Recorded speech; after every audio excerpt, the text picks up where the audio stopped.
Bonjour mesdames et messieurs et bienvenue dans ce flash d'information. 95 personnalités, dont 52 distinctions dans l'ordre national et 43 dans l'ordre du mérite ivoirien, ont reçu la médaille hier jeudi par la grande chancellerie nationale. La cérémonie de distinction s'est déroulée au siège de l'institution, ici à Cocody. Parmi elles, des responsables d'administration, du public et du privé, des médecins, des hommes de médias et des artistes, vous l'avez vu à l'instant, des artistes dont la star du reggae, Koné Seydou, plus connu sous le nom d'Alpha Blondy. Lui et 3 autres personnes ont été faits commandeurs dans l'ordre national. Le ministre du Commerce, de l'Industrie et de la Promotion des PME, Souleymane Diarra-Souba, a procédé hier jeudi au lancement des activités du premier incubateur public d'Abidjan baptisé Dream Factory. Cet incubateur aura pour principale mission d'accompagner et aider les jeunes porteurs de projets sur toutes les étapes de la création de leurs projets d'entreprise, hébergement, assistance technique ainsi que l'accompagnement financier. Pour sa première phase, une trentaine de start-up seront sélectionnées à la suite d'un appel d'offres prévu démarrer le 1er septembre prochain.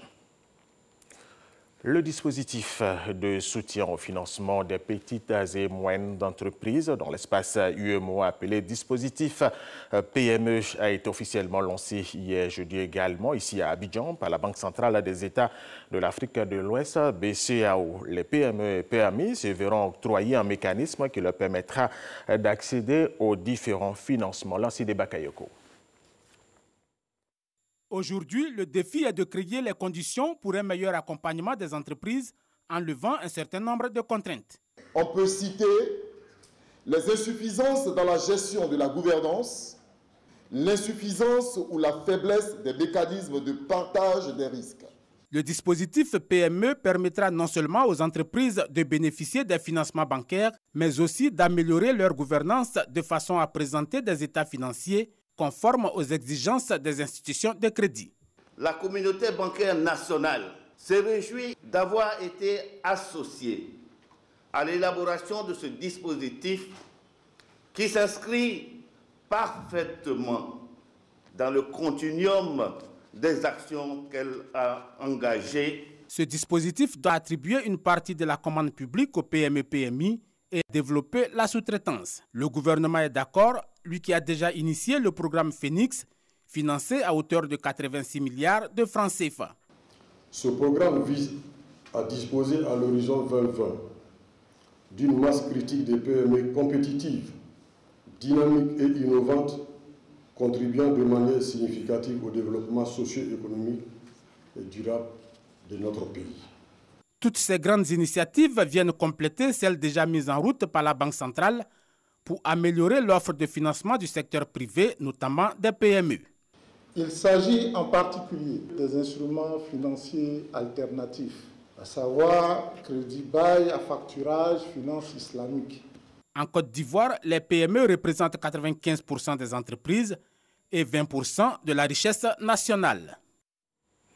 Autre information, les Maliens retournent aux urnes dimanche prochain pour le second tour de l'élection présidentielle avec le président sortant, Ibrahima Boubacar Keïta, qui a terminé en tête du premier tour. En face, il y a le candidat de l'opposition, Soumaïla Cissé.